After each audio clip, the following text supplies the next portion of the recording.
ગંદેવી sugar ફેક્ટરીનું ચોથા વર્ગનું જે પરિણામ જાહેર થયું છે એમાં સહકાર પેનલનું ખાતું ખુલ્યું છે। સહકાર પેનલના ચંપકભાઈ ઉર્ફે ચેતનભાઈ વિજેતા બન્યા છે અને એવો સૌથી વધુ લીડથી એટલે 142 જેટલી લીડથી વિજેતા બન્યા છે। ત્યારે ચંપકભાઈ આ વિજયને કોનો શ્રેય આપશો તમે? મારા મતદાતાઓનો શ્રેય છે। મારા 23 ગામ લાગે છે એમાં મને જે કઈ સહકાર આપ્યો છે એનો મને બહુ આનંદ છે। અત્યાર સુધીના જે પરિણામ આવતા એમાં સમન્વય પેનલ આગળ ચાલતી હતી। પહેલા તમે ખાતું ખોલ્યું છે ત્યારે આ ગૌરવ અને હવે આગળ સહકાર પેનલ કેવી રીતે આગળ વધશે? ગૌરવની વાત તો અલગ છે, પણ હું જે મારા એરિયાનો વર્કર છું ને, હું 7 સંસ્થા 35 વર્ષથી ચલું છું નિખાલસથી। કોઈ એક વસ્તુની કોઈ આશા વગર ને મારી હિંમત જે છે, મારા પબ્લિક જે મારા મતદાર ગંદેવી સુગરના મતદારનો એ મોટો મારો આભાર કે મને આટલા મતથી જીતાડ્યો, મને ખૂબ ખૂબ આનંદ છે। ચંપકભાઈ, જ્યારે જીત થાય, સત્તા આવે ત્યારે જવાબદારી આવે। હવે તમારી સામે પડકારો બધા બહુ છે। અત્યાર સુધી એવું હતું કે ગંદેવી સુગરમાં એક હતું શાસન હતું, કોઈ વિરોધ નતો, એકાદ બે વિરોધ કરતા હતા, એમાં બહુમતીથી દબાઈ જતા હતા।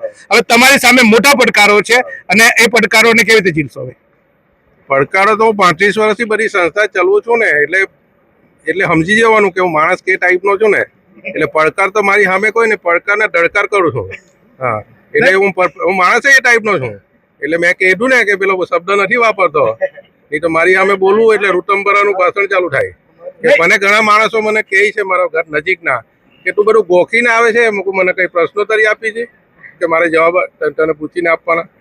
નહીં ચંપકભાઈ, પણ સવાલ એ છે કે જ્યારે તમે બોલતા હો ત્યારે અને જ્યારે કરવાનું હોય ત્યારે, કારણ કે ત્યાં તમે સંસ્થાઓ કરતા વહીવટ કરો છો ત્યાં તમે સર્વોપરી છો, ત્યાં તમારી સામે વિરોધ કરનારા બહુ ઓછા હોય છે।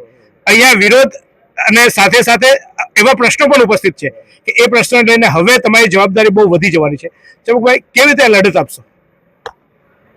તમને મારો પહેલો મુદ્દો, 35 વર્ષથી 25 વર્ષથી આ બધી સંસ્થાઓ જે ચલું છું ને, નિખાલસ ભાવથી ચલું છું ને, પબ્લિકની હાથે બોટમ લેનના ગ્રાસરૂટના માણસો હાથે ને એની હાથે જો ચાલે ને, અત્યારે મેં બી આ જે ગંદેવી સુગરમાં પહેલી વારનો નવો ઉમેદવાર છું। એટલે મારા નાના ખેડૂતો છે ને, મોટા ખેડૂત તો અલગ વસ્તુ છે કે નાના ખેડૂતોના વિચારધારાથી જ મેં આમાં જંપલાયું છે। પડકારો તો ઝીલવાની મારી તાકાત છે ને એના જવાબ આપવાની ને કરવાની મારી કાર્યક્ષમતા છે। આજે 35 વર્ષથી આ બધી સંસ્થા ચલવું એમને તો નથી ચલાવી લાવ્યો ને। ચોક્કસ ચંપકભાઈનું કહેવું છે કે 35 વર્ષથી સંસ્થાઓ ચલાવું છું એટલે ચોક્કસ આ સંસ્થાઓ એ અનુભવ મને અહીંયા કામ લાગશે, પણ અહીંયા પડકારો અલગ છે, કારણ કે અહીંયા પ્રજા એકવાર મત આપીને છૂટી થઈ જાય છે। નિર્ણયો હવે કરોડોના સોદા, કરોડોના વહીવટો અને લગભગ ગંદેવી સુગરના જે 10,000 ટન શેરડી પીડાતી હોય છે, એટલે કહેવાય છે કે 4,500 5,000 કરોડ રૂપિયા જ્યારે બજારમાં ફેંચાતા હોય છે, ત્યારે આવી સંસ્થાનું સંચાલન કરવા માટે એમના પ્રતિસ્પર્ધીઓ, કારણ કે અત્યાર સુધી આપ જુઓ છો તે રીતે જે સમન્વય પેનલના ઉમેદવારો જીત્યા છે, ચોક્કસ આગામી દિવસમાં સરકાર પેનલને જ્યારે વહીવટ કરવાનો છે ત્યારે પણ વિરોધનો સૂર ઉપસ્થિત થશે। જો એ વહીવટમાં હશે તો, અથવા તો એ વિરોધમાં છે, કારણ કે બીજા પરિણામો બાકી છે, પરંતુ ચોક્કસ એમની જીત અત્યારે મોટી છે, કારણ કે સૌથી વધારે જીતથી એવી લીડથી તેઓ જીત્યા છે।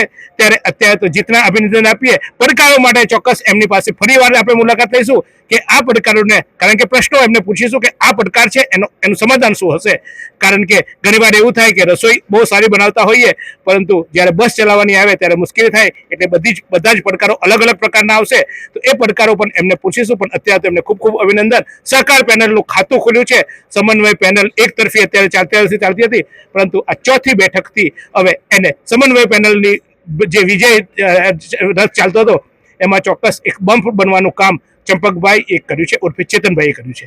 તો નવા પરિણામો આપતા રહીશું, જોતા રહો આજ રીતે।